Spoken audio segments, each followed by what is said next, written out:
Libertarianism is partially about making money, and it has no objections to people making money honestly. However, in actually existing capitalism, many large and existing accumulations of money have not been accumulated by non-privileged and non-coercive means. I mean, one could go into all the specific interventions that favour specific businesses, whether it's tariffs, subsidies, interventions to harm their competitors, and so on. I mean, these vary throughout the economy. But in a general sense, of course, one must point out too that big business generally is generally favoured by the whole legal structure of limited liability and the legal structure of the corporation within this country. In other words, limited liability is an intervention in the free market, and was seen as such by many free marketeers when it was first proposed and eventually introduced in both England and America. And it was seen as something that would in fact create irresponsible accumulations of wealth, would lead to the separation of ownership and control, would lead to irresponsibility, would lead to a sort of corporate ruling class which has no real basis in its own society, and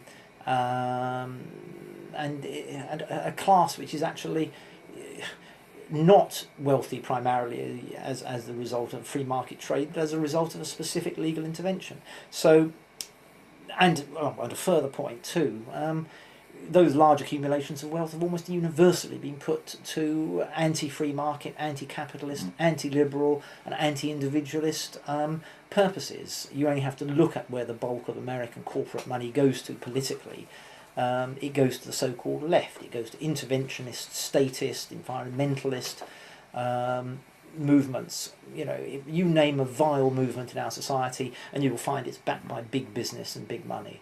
What about the landowning interest? Surely that has always been in favour of liberty and tradition, and you can make an exception for large accumulations of landed wealth. Well, for a time it did look that way, and certainly, how can I put it, the intermediate sort of the yeomanry and the smaller landed gentry did constitute a realm of independence.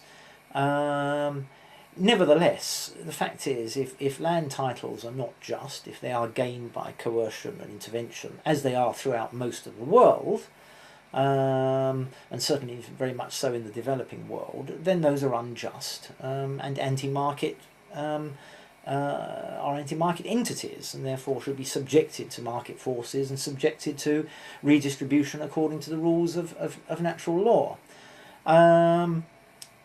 Moreover, let me just finish up here. Moreover, the fact is, we've seen in Britain that the landed gentry, for reasons which I'm not quite sure I fully understand yet, nevertheless has been undermined by the new corporate ruling classes, and basically seems to have given up. In other words, it has not defended.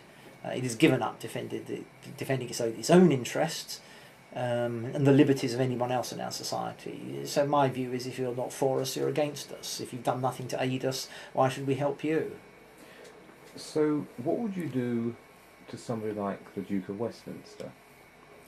I'm not sure what mechanism of redistribution I favour, so I'm going to hedge and simply avoid that argument. I don't know, but I don't really see that the Duke of Westminster has any legitimate claims to own most of London.